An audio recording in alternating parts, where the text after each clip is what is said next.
Hello everyone, welcome back to my channel. Today, we're going to talk about small talk. Do you know what small talk is? It's a kind of conversation, but it's not too serious.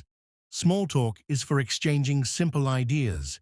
We use it to break the silence, connect with people, or make new friends. It's like saying, "Hey, I see you. Let's talk about something light." Imagine this. You're meeting someone for the first time. Maybe it's at a party, in the office, or even waiting for a train. What do you say? You don't know them well yet, so you probably won't start with your life story. Instead, you begin with something simple. For example, "Hi, how's it going?" Or "Beautiful weather today, isn't it?" These short, friendly lines are part of small talk. Small talk happens everywhere, in shops, cafes, elevators, buses, parks, or even in line at the grocery store. Think about when you go to a coffee shop to order coffee. You might say to the barista, "Busy day for you guys?" Or "Wow, it smells good in here." These little comments are small talk. They make the world a friendlier place. So why does small talk matter? Well, it's important because it helps us build connections. Human connections matter a lot, don't you think? Even a short chat can make you feel happier or more comfortable. And for English learners like you, small talk is a perfect chance to practice. It gives you quick, simple sentences to say aloud. It doesn't require long thinking or complicated grammar. If you're new to small talk, it may feel hard at first. Maybe you think, "What should I say? Will the other person understand me? What if I make a mistake?" These thoughts are totally normal. Don't worry. Many people feel shy, including native English speakers. You're not alone. Small talk feels awkward at first, but practice makes it easier. Here's something important. Small talk doesn't have to be perfect. Even native speakers make mistakes. For example, someone might accidentally say, "How's weather today?" instead of "How's the weather today?" It's okay. The goal of small talk isn't to show perfect grammar. The goal is to communicate and connect, so don't be too hard on yourself. Let's take a real-life example. Imagine your neighbor is outside watering the plants. You walk by and you could say, "Hi, the garden looks great." This small compliment might lead to more conversation. Maybe the neighbor will smile and say, "Thank you. I've been working on it a lot." Then you can ask, "Oh, what kind of flowers are these?" Now you've started a conversation. Great job. Sometimes when you're learning English, you might worry about what other people think. It's natural to feel this way. You might think, "What if they laugh at my accent? What if they think my English is bad?" But here's a secret. Most people appreciate the effort. They will respect you for trying to speak and connect. In fact, many people will want to help you if you are learning. Everyone starts somewhere. Even native speakers weren't born talking perfectly. They learn too. When you try, you show courage, and that's amazing. Every word you say, every sentence you practice, brings you closer to fluency. Think of small talk as a workout for your English skills. Short, light conversations help build a stronger speaking muscle. Another great thing about small talk is that it's often repetitive. People use the same sentences again and again. For example, "Hi there, how are you?" "I'm good, thanks. How about you?" Or "Lovely day, isn't it?" "Yeah, it's beautiful." These are phrases you'll hear often. If you can learn a few key lines, like greetings or weather comments, you'll be ready for many situations. And the best part? You don't need to remember long speeches. Just a few words are enough to get started. For example, let's practice now. Imagine you're at a bus stop. Someone stands beside you. You want to talk. What could you say? You could try, The buses are really slow today, aren't they? This shows you're open to chatting. The other person might reply, yeah, they really are. I hope it comes soon. Just like that, you're having a conversation. Or imagine you're in an elevator. It's quiet, and someone is standing next to you. This can feel awkward sometimes. To break the silence, you could smile and say, "This elevator is fast, huh?" It's a simple comment, but who knows where the conversation might lead? Maybe you'll find out you work in the same building, or you like the same coffee shop. Remember, small talk is not about being perfect. It's about being friendly. Being friendly matters more than grammar or vocabulary. For example, if you say, "Nice day isn't," instead of "Nice day isn't it," it's still okay. The person will understand your meaning. Conversations are not grammar tests. They're about connection. Sometimes people might just smile and not reply much. That's okay too. Maybe they're shy or they don't feel like talking. It's not about you. Don't take it personally. The important thing is that you tried. Not everyone will want to chat, and that's normal. Here's a tip. Watch how native speakers use small talk. Pay attention in movies, TV shows, or real life. What do they say when they meet someone new? Listen for patterns, common phrases, and topics. Then try to copy these phrases in your own conversations. Think of it as learning through observation. Let's practice some simple phrases now, just to get you started. Hi, how are you? Wow, it's so cold today. Lovely weather we're having, isn't it? Do you come here often? What a long line. Do you think it'll move fast? Small talk topics are usually simple. Avoid heavy topics like politics or personal problems. Instead, stay light. Talk about the weather, the scene around you, or even a compliment. For example, "I love your bag. Where did you get it?" People love compliments, and they can lead to fun conversations. Now here's your challenge for today. Try small talk with one new person. It could be someone at work, school, or even a friendly shopkeeper.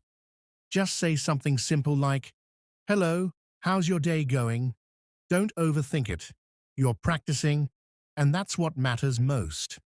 Finally, don't forget to relax. Small talk is meant to be fun and casual. Enjoy it. You're not just improving your English. You're building relationships, learning about culture, and becoming more confident. Every word you say helps you grow a little more. Part 2. Welcome back. Let's keep exploring how to use small talk in your daily life. By now, you know that small talk is simple, light, and a great way to practice your English. But where do you start? What should you say first? Don't worry, we'll figure it out together. Every conversation begins with a greeting. This is like opening the door to talk in English. There are many ways to greet someone. You can say hi or hello. These are very common and simple. If you want to add more, you can say, "Hi, how are you?" or "Hello, how's it going?" When someone greets you, don't panic. You can answer in a few words. "I'm good, thanks. How about you?" Or "I'm doing well, thanks for asking." These are polite ways to reply. Even if you're not feeling great, it's okay to say, "I'm okay, thanks." Small talk is about being polite and positive, so keep it light. Let's think about where you might use a greeting.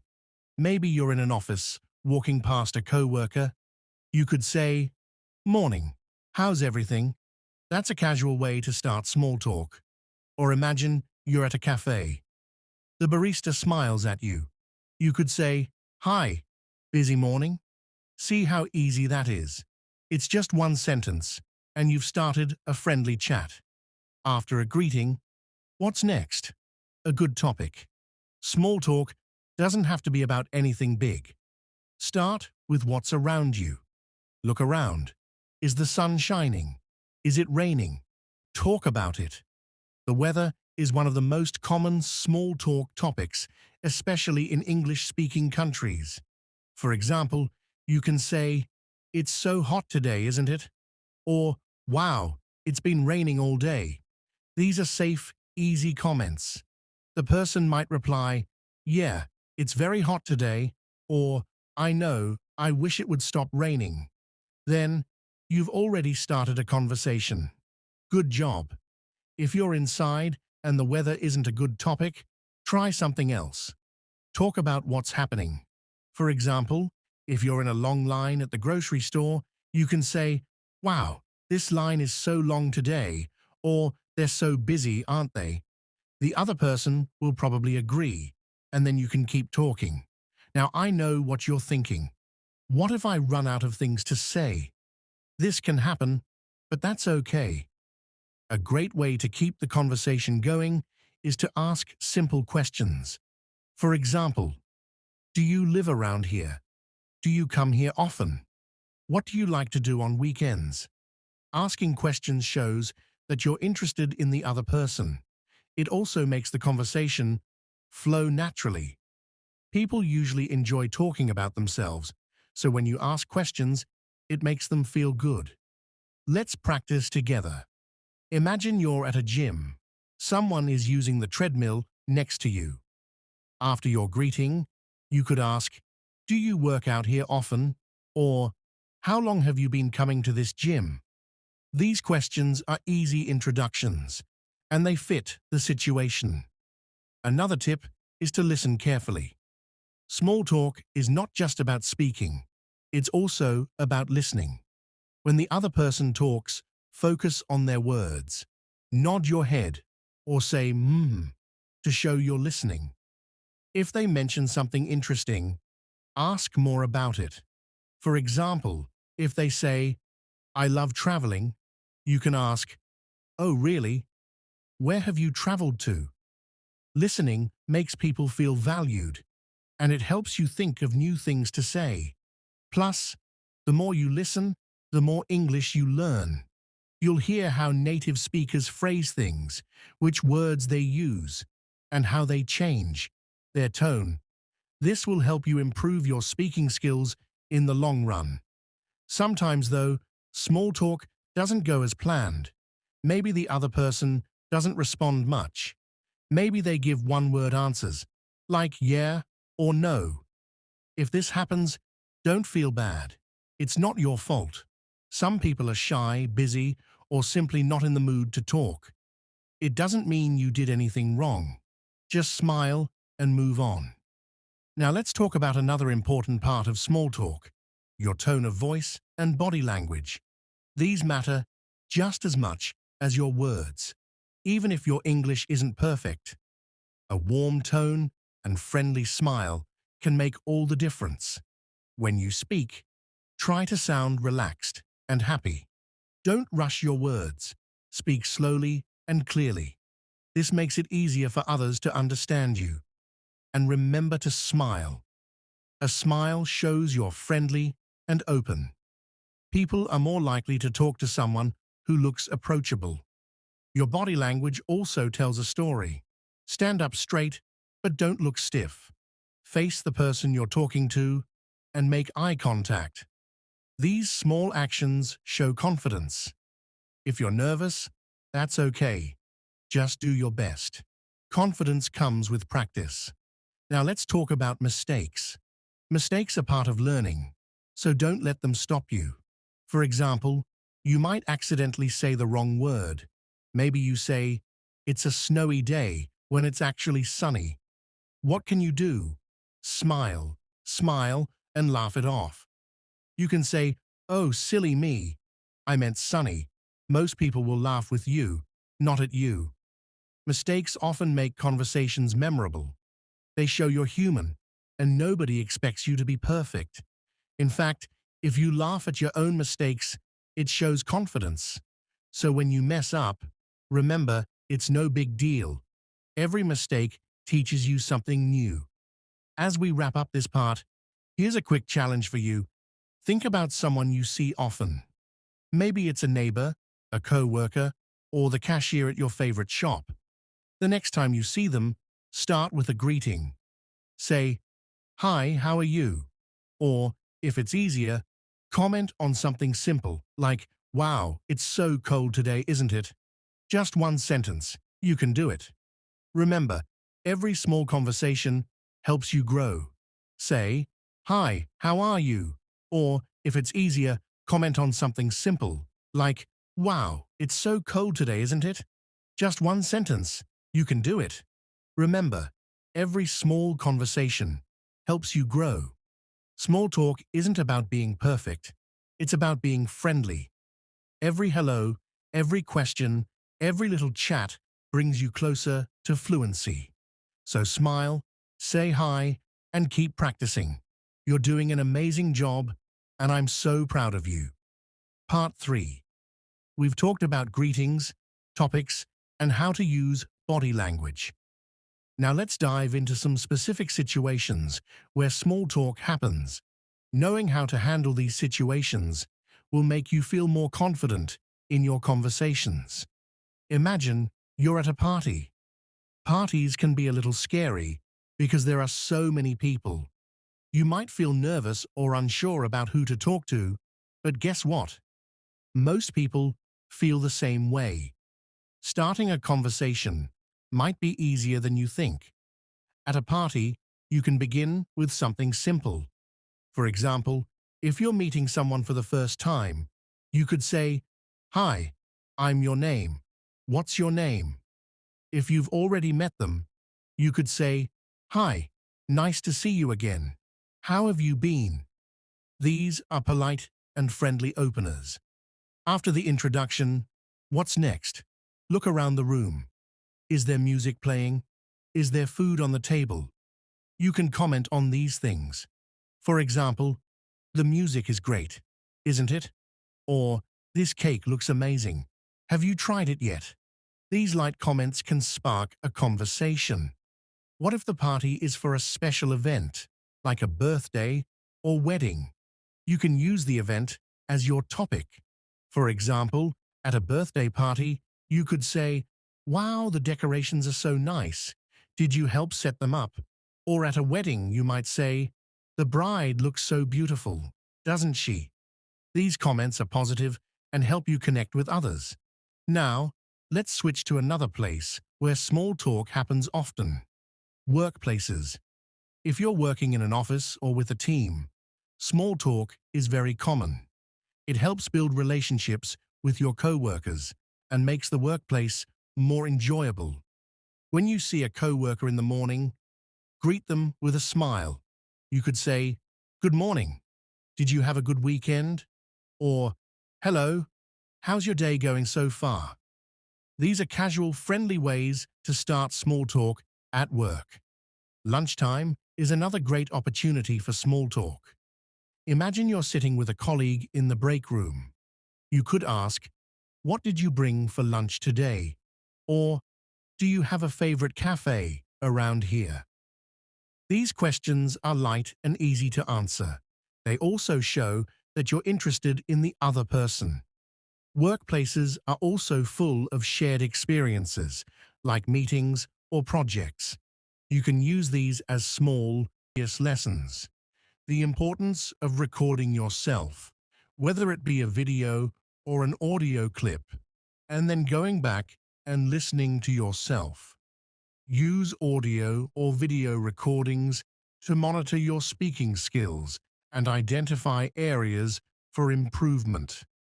This will help you overcome your fears because you're recognizing the points at which you struggle, the patterns, the words, the expressions that really cause you to feel a bit uncomfortable. Here are 3 reasons why this technique is so powerful. Reason number 1. It helps you become aware of your pronunciation intonation. Maybe they have a stronger accent. Maybe they feel like their pronunciation isn't that good. In order to remove that fear, record yourself and then review what you recorded, and you'll start to improve your pronunciation. Many times, English learners, and maybe even you, experience fear because they feel like the individual they're speaking with will not understand them. Reason number two, you can track your progress over time and celebrate going back to affirmations, celebrate your improvements, and finally, it allows you to practice self-correction and develop a critical ear, recognizing your mistakes and correcting them before you get into a conversation. Technique number five, practice speaking in front of a mirror to build confidence. I absolutely love this one. Getting in front of a mirror and talking to yourself is going to feel odd. It's going to feel weird and awkward in the very beginning, but it works. This is a very powerful technique. You use a mirror to observe your facial expressions and your body language while speaking English, and you'll be able to self-correct. Here are 3 reasons why this is so powerful. Reason number 1. It helps you become more comfortable with how you look while speaking. When you can see yourself, you'll be able to recognize, when I say certain things, this is how I move. Let me change this. Let me adjust a bit. Reason number 2. It helps you practice maintaining eye contact and confident posture. This is powerful. Again, it helps you practice eye contact and keeping your posture in the right way. Eye contact is powerful. If all of a sudden, for those watching this lesson on YouTube, if all of a sudden I kind of looked away for the entire lesson and you didn't know what was going on, you'd feel a little bit awkward. Now, when I look at my screen as I'm teaching you, I always make sure to come back to you and give you eye contact, because eye contact is important when you're speaking to or with someone. Reason number 3.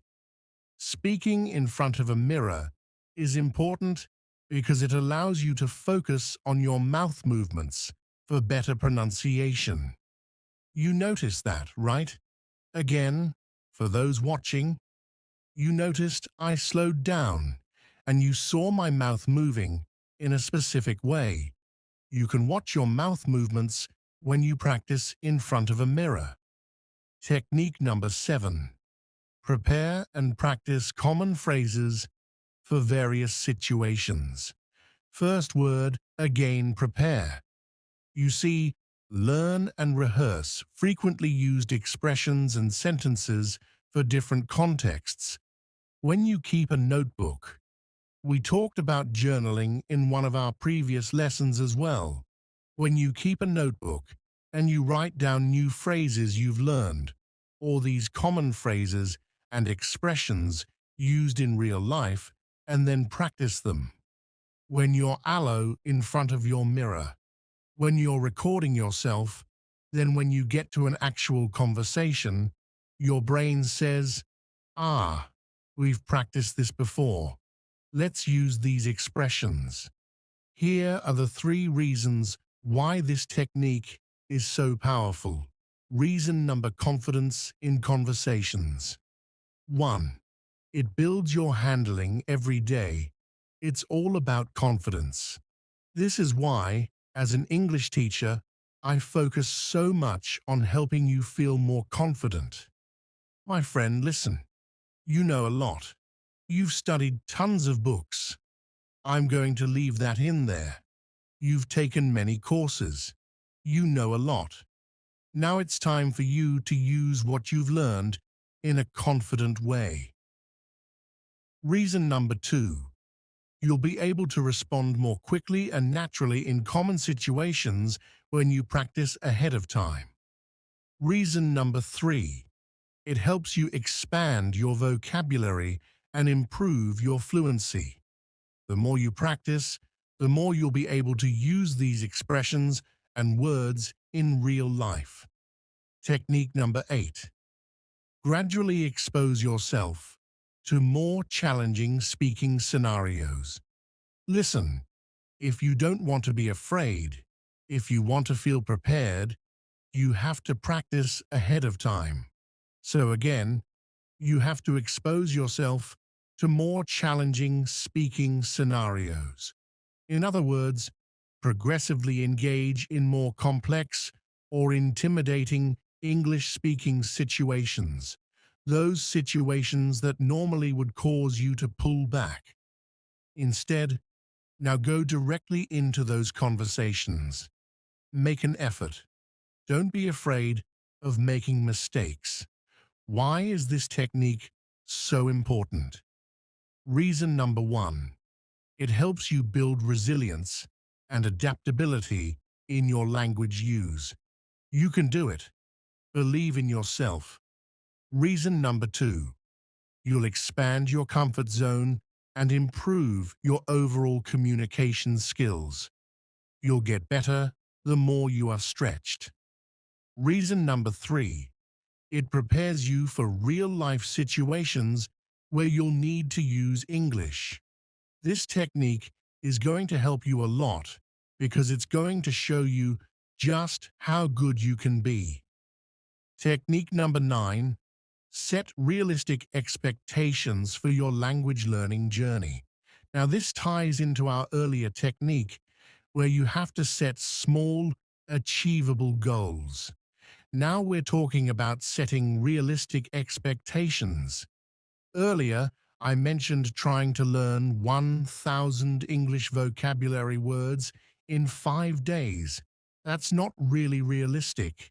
You might be able to memorize them, but using them. So, again, understand that language learning is a gradual process and avoid setting unrealistic goals, my friend. When you want something, you must work for it. Fluency does not come in one day. It is like planting a tree. You put the seed in the ground, water it, and give it sunshine every day. You care for it, and then one day, the tree grows big and strong. The same is true for fluency. One day, a student came to me. She was very sad. She said, "Teacher, I want to speak English, but I always forget the words." I smiled and said, "Do not worry. Fluency is not about remembering all the words. It is about practice." She looked at me with hope in her eyes. "But how can I practice?" she asked. "Practice is everywhere. You can practice by talking to your friends, by listening to stories, by singing songs. You can practice every moment of the day." I remember when I was in school, I loved stories. I would listen to them every night. My teacher would read to us, and I would repeat the words. At first, I was slow, but with time, I became faster. I learned new words, and my confidence grew. Another student asked me, "Teacher, is fluency only about speaking fast?" I said no. Fluency is about speaking clearly. It is about making others understand you. You do not have to speak quickly. You have to speak with confidence. There was once a boy in my class who spoke very fast, but no one could understand him. Slow down. Speak clearly. Use simple words. He listened, and soon everyone could understand him.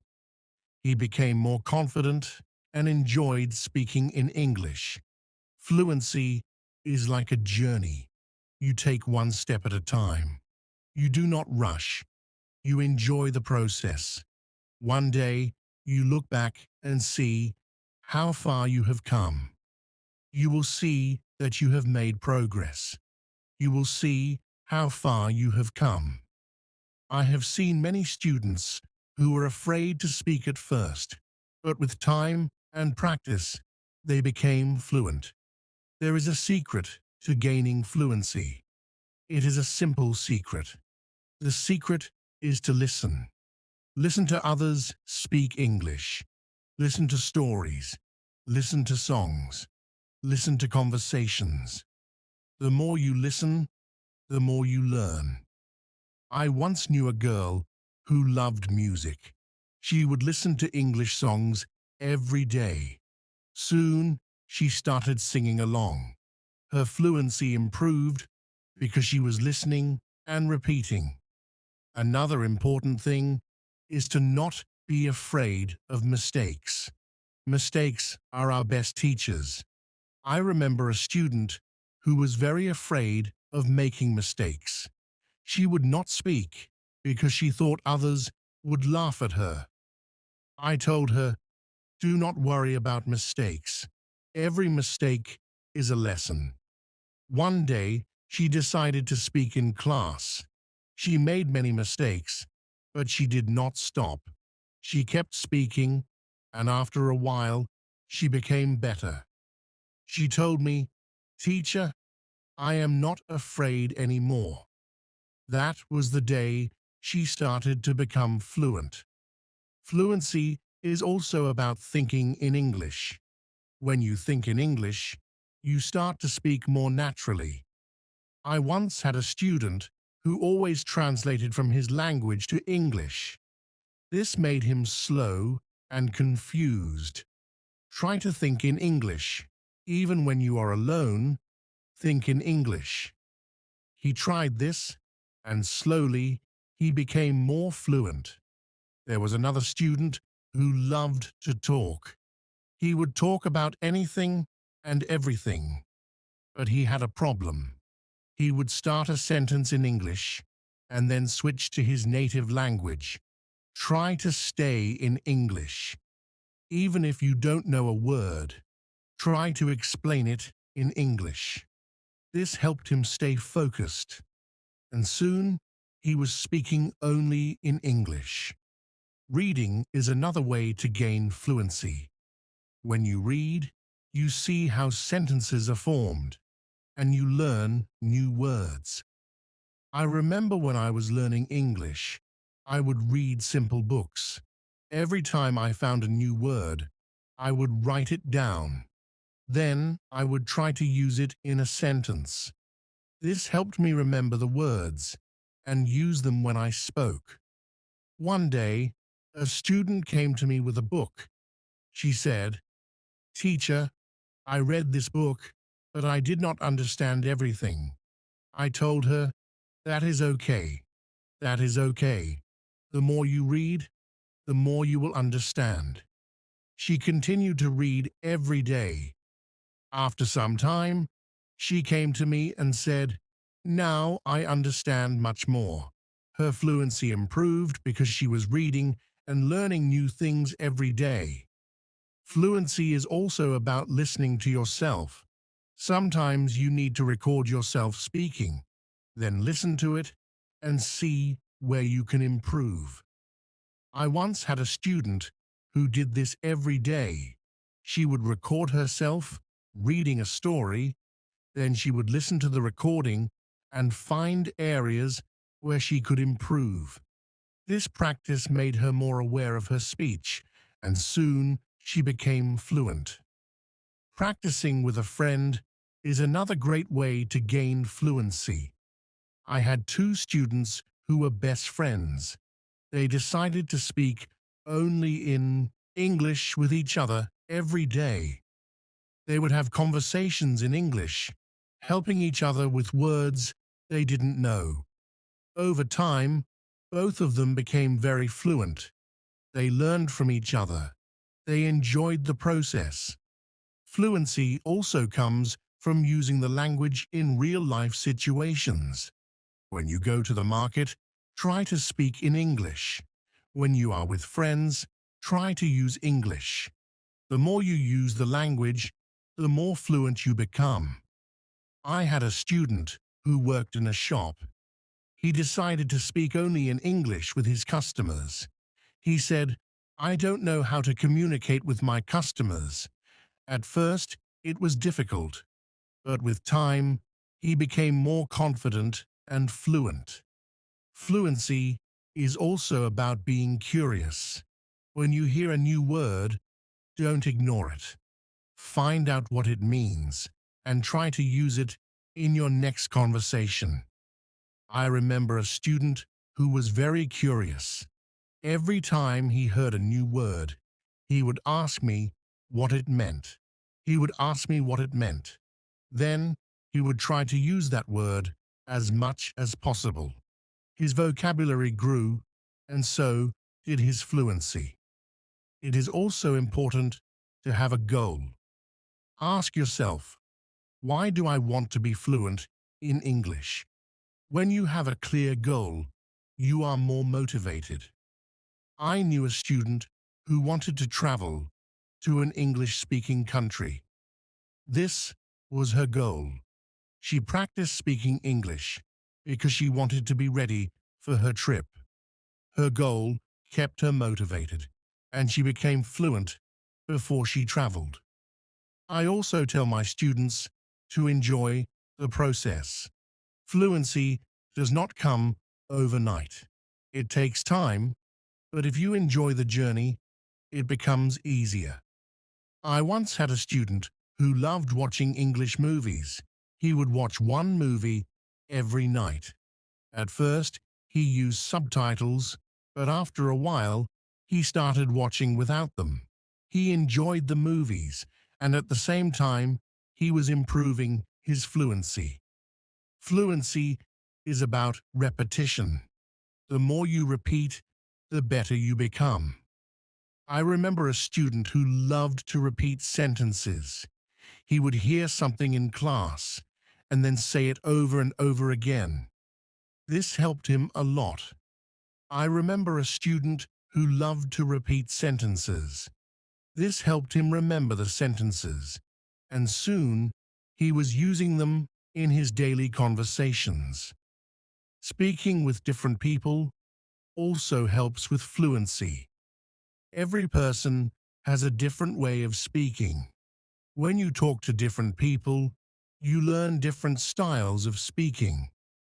I once had a student who was very shy. He only spoke to me. I encouraged him to speak to other students. At first he was nervous, but with time he became more comfortable.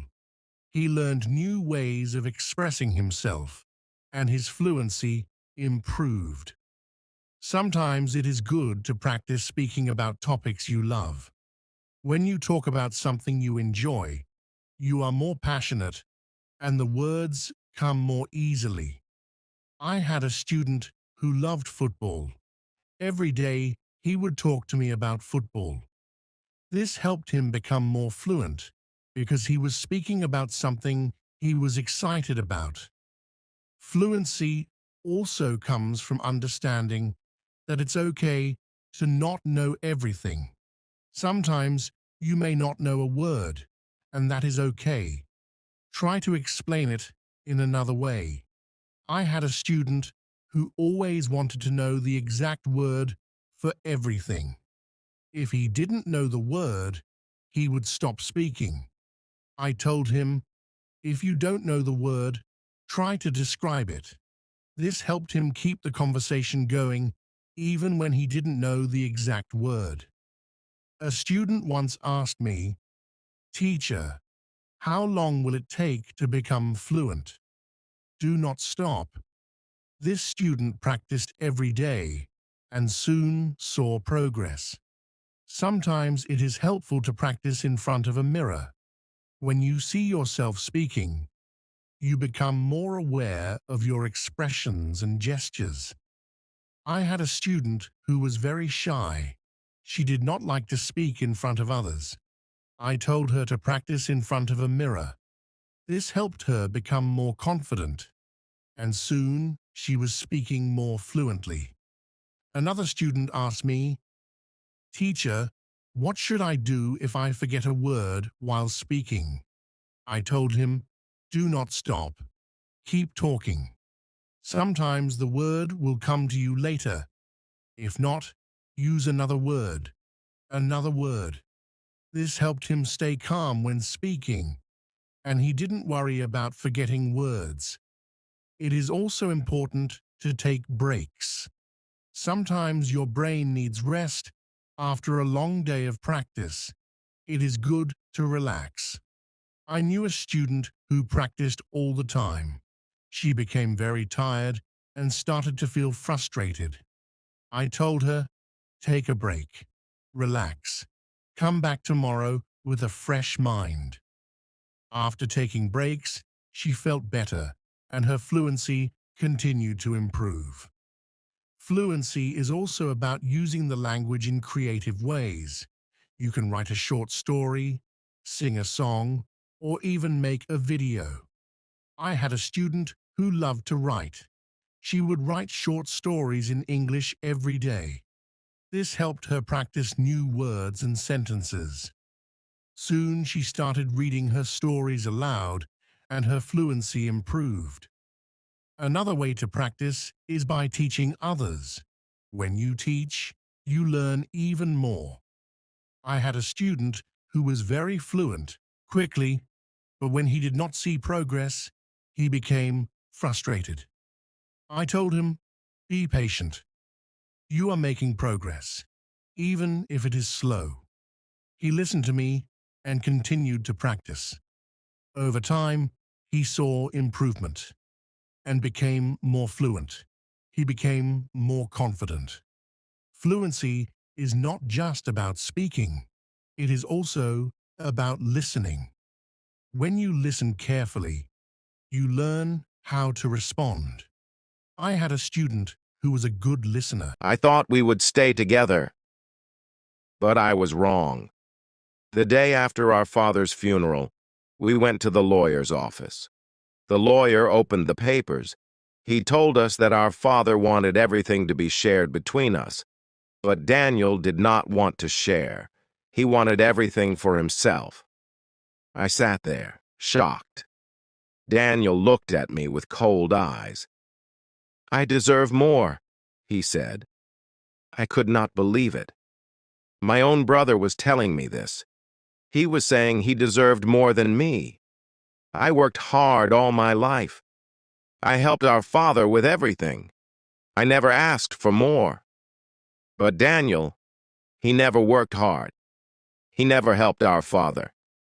He only thought about himself. He wanted the house, the land, and the money. He wanted it all, and he did not care about me. I looked at him.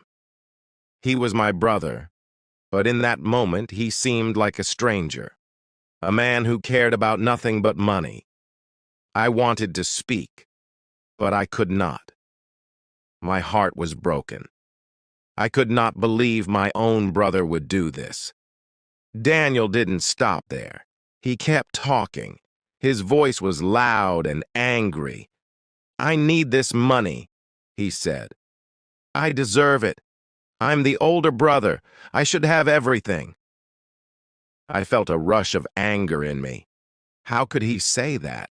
How could he think he deserved everything just because he was older? I worked hard for this. I worked hard every day. And now he was taking it all from me. Daniel, this is not fair, I said.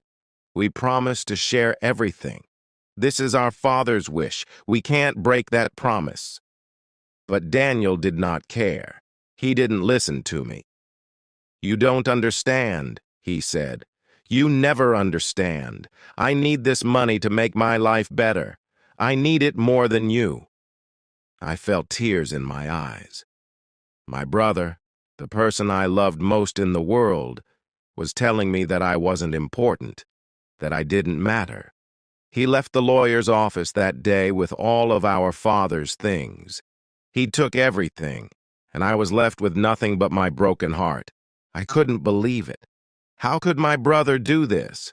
How could he take everything and leave me with nothing? We were family. We were supposed to take care of each other. But Daniel didn't care about family. He only cared about himself. That night I sat alone in our father's old house. I looked around at all the memories. Our father's chair, his books, his photographs. They were all gone now. Daniel took them, and I was alone. It was the hardest thing I ever had to do, but I knew I had to leave, not with all the pain he caused. I packed my things. I walked out of the door. But as I left, I looked back. I looked back at the house where we grew up. I looked back at my brother, and for the first time, I felt that we were not family anymore. Days passed, but my heart did not heal. I couldn't stop thinking about Daniel, about what he had done. I still remembered his angry face, his words cutting through me like a knife. He took everything, and I was left with nothing. I tried to move on. I tried to start fresh, but it was hard. Every time I saw something that reminded me of our father, I remembered Daniel. The pain in my heart would come back. I decided to visit the lawyer. Maybe there was still something I could do. Maybe there was a way to make things right. When I arrived at the office, the lawyer looked at me with sad eyes. "I'm sorry, David," he said, "but there's nothing I can do. Daniel has all the rights now. Your father made it clear in his will." The words hit me hard. "But it's not fair," I said, my voice shaking. "Daniel doesn't care about our father's wishes. He just wants the money. He doesn't care about family." The lawyer didn't say anything. He just looked at me and nodded. I left the office feeling lost. I walked through the streets feeling like there was no way out. My brother had taken everything, and now he was gone. I went back to the house one last time. I stood outside looking at the place where I had grown up. It didn't feel like home anymore. It didn't feel like family anymore. I knocked on the door. I knew Daniel would not answer. I knew he didn't want to talk to me. But I knocked anyway. And to my surprise, he opened the door. His face was different now. He looked tired. He looked sad. "Daniel," I said quietly, "we need to talk." He didn't say anything at first. He just looked at me. But then he stepped aside and let me in. We sat in silence for a long time. Neither of us knew what to say. Finally, Daniel spoke.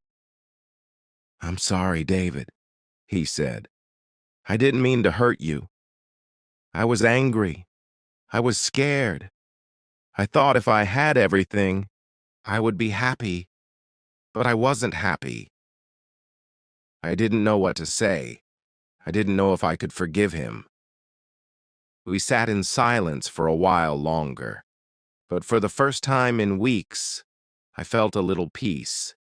Maybe things wouldn't be perfect. Maybe we couldn't fix everything. But at least we were talking again. Maybe, just maybe, we could start to heal. The days after our conversation were quiet. It wasn't easy, and we didn't speak much. But something had changed between us. There was no anger, no hate. It was as if the wall between us had begun to fall, piece by piece. Daniel stayed in the house. He didn't ask for more money, and he didn't bring up the past. I could tell he was struggling with guilt, and I understood. I was struggling too. One afternoon, I came home and found him sitting at the kitchen table. He was looking at an old photograph. It was of the two of us when we were children. I didn't say anything at first. I just stood there, watching him. Finally, he looked up at me. "I miss him, Mike," he said softly. "I miss Dad." I didn't know what to say. Part of me wanted to shout, to remind him of what he had done. But another part of me felt sadness, too. We both missed our father. We both felt the empty space he had left behind. "I miss him, too," I said quietly. "I don't know why you did what you did, Daniel, but I know you're hurting." Daniel's eyes filled with tears. "I don't know what happened to me. I just wanted to feel important. I thought the money would make me feel that way, but now it feels empty. I can't fix what I've done. For a moment, we just sat there, not speaking. The weight of the past was heavy, but at that moment I realized something. Maybe we couldn't fix everything, but we could try to rebuild. I don't know if I can forgive you yet, I said slowly, but I want to try. I don't want to live with this pain anymore. Daniel nodded. I understand. I don't expect forgiveness right away, but I'm here, Mike. I'm trying.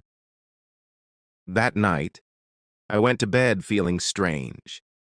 It was the feeling of something starting to change, something starting to heal. The next day, Daniel came to me. Mike, I want to make things right, he said. I know I can't fix everything, but I can start by giving back what I took.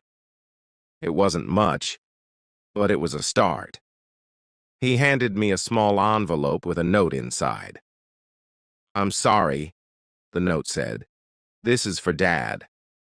It wasn't the end of our story, but it was the beginning of something new. Maybe we would never be the same as we were before. Maybe we couldn't go back to the way things were, but we could move forward. Together. The days that followed were different. Daniel and I didn't talk about the past anymore, but there was a change in the air. It was as if we were both waiting for something, waiting for the healing to begin. I could see that Daniel was trying. He began to help around the house more. He fixed things that had been broken for years, and he even started to spend more time with the family. It wasn't perfect, but it was better than before. One evening, we sat together in the living room. The TV was on, but neither of us were really watching. It was just the two of us, sitting in silence. Finally, Daniel spoke. Mike, I know it won't be easy. I know I've hurt you, but I want to be a better brother. I want to be someone you can trust again. I looked at him. I could see the sincerity in his eyes. For the first time in a long time, I believed him. I don't know if I can trust you yet, I said softly, but I'm willing to try. Daniel smiled, and I could see a small light in his eyes. It was a small step, but it was something. The following weeks were full of small changes. We didn't have big fights anymore. We didn't argue over the money or the past.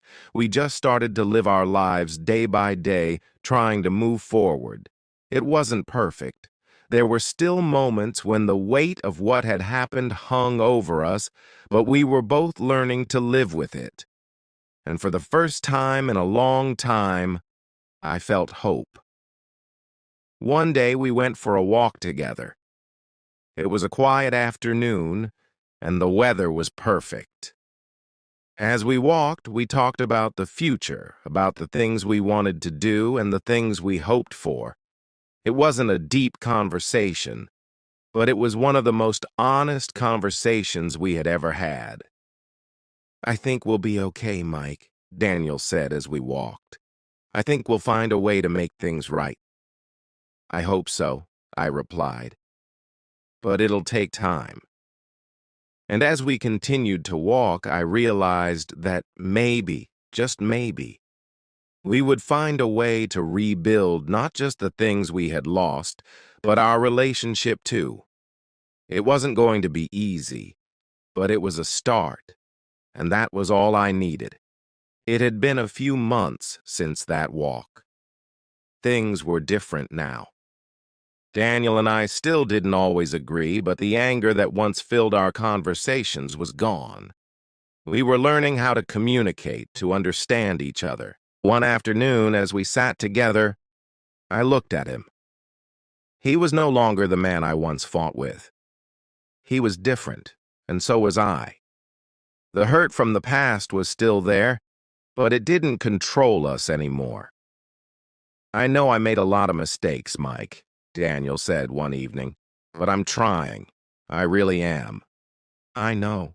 I said quietly, and I'm trying too. The weight of the past seemed a little lighter now. There were still times when the past felt too heavy, but those times were becoming fewer. One day, Daniel invited me to a small celebration. It wasn't a big event, just a simple gathering with close friends and family. But it was important to him, and I could tell it meant a lot. As I stood there, looking around at the people who cared for us, I realized how far we had come. We had survived the worst of times, and we were still standing. "I'm proud of us," I said to Daniel that evening. He smiled. "Me too, Mike. Me too." And for the first time in a long time, I felt like maybe, just maybe, we could start fresh. Not forget the past, but learn from it. Move forward one step at a time. It wasn't perfect, it wasn't easy, but it was real. And that was enough. We weren't the same brothers we had been before, but in a way we were better. We had learned from our mistakes, and we had found a way to rebuild. And as I looked at Daniel, I knew that our bond, though scarred, was still strong. We had made it through the hardest part. And maybe, just maybe, we could both find peace. This was the beginning of something new. We've covered a lot today. Thanks for being a great audience. See you next time. Improve. This practice made her more aware of her speech, and soon she became fluent. Practicing with a friend is another great way to gain fluency. I had two students who were best friends. They decided to speak only in English with each other every day. They would have conversations in English, helping each other with words they didn't know. Over time, both of them became very fluent. They learned from each other. They enjoyed the process. Fluency also comes from using the language in real-life situations. When you go to the market, try to speak in English. When you are with friends, try to use English. The more you use the language, the more fluent you become. I had a student who worked in a shop. He decided to speak only in English with his customers. He said, "I don't know how to communicate with my customers." At first, it was difficult, but with time, he became more confident and fluent. Fluency is also about being curious. When you hear a new word, don't ignore it. Find out what it means and try to use it in your next conversation. I remember a student who was very curious. Every time he heard a new word, he would ask me what it meant. He would ask me what it meant. Then he would try to use that word as much as possible. His vocabulary grew, and so did his fluency. It is also important to have a goal.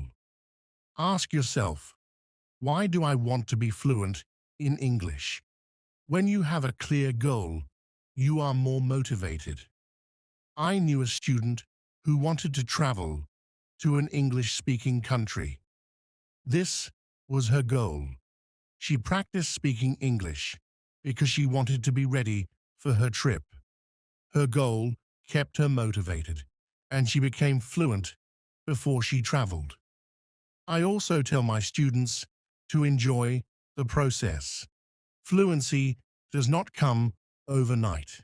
It takes time, but if you enjoy the journey, it becomes easier. I once had a student who loved watching English movies. He would watch one movie every night. At first, he used subtitles, but after a while, he started watching without them. He enjoyed the movies, and at the same time, he was improving his fluency. Fluency is about repetition. The more you repeat, the better you become. I remember a student who loved to repeat sentences. He would hear something in class and then say it over and over again. This helped him a lot. I remember a student who loved to repeat sentences. This helped him remember the sentences, and soon he was using them in his daily conversations. Speaking with different people also helps with fluency. Every person has a different way of speaking. When you talk to different people, you learn different styles of speaking. I once had a student who was very shy. He only spoke to me. I encouraged him to speak to other students. At first he was nervous, but with time he became more comfortable.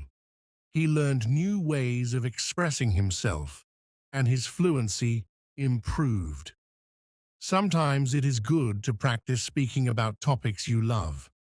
When you talk about something you enjoy, you are more passionate and the words come more easily. I had a student who loved football. Every day he would talk to me about football. This helped him become more fluent because he was speaking about something he was excited about. Fluency also comes from understanding that it's okay to not know everything. Sometimes you may not know a word, and that is okay. Try to explain it in another way. I had a student who always wanted to know the exact word for everything. If he didn't know the word, he would stop speaking. I told him, if you don't know the word, try to describe it. This helped him keep the conversation going even when he didn't know the exact word. A student once asked me, "Teacher, how long will it take to become fluent?" Do not stop. This student practiced every day and soon saw progress.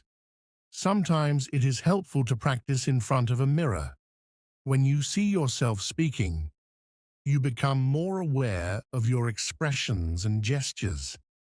I had a student who was very shy. She did not like to speak in front of others. I told her to practice in front of a mirror. This helped her become more confident, and soon she was speaking more fluently. Another student asked me, "Teacher, what should I do if I forget a word while speaking?" I told him, "Do not stop. Keep talking. Sometimes the word will come to you later. If not, use another word. Another word." This helped him stay calm when speaking, and he didn't worry about forgetting words. It is also important to take breaks. Sometimes your brain needs rest after a long day of practice. It is good to relax. I knew a student who practiced all the time. She became very tired and started to feel frustrated. I told her, "Take a break. Relax. Come back tomorrow with a fresh mind." After taking breaks, she felt better and her fluency continued to improve. Fluency is also about using the language in creative ways. You can write a short story, sing a song, or even make a video. I had a student who loved to write. She would write short stories in English every day. This helped her practice new words and sentences.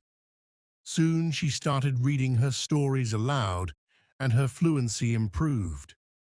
Another way to practice is by teaching others. When you teach, you learn even more. I had a student who was very fluent quickly, but when he did not see progress, he became frustrated. I told him, "Be patient.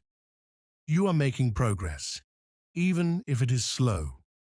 He listened to me and continued to practice. Over time, he saw improvement and became more fluent. He became more confident. Fluency is not just about speaking. It is also about listening. When you listen carefully, you learn how to respond. I had a student who was a good listener.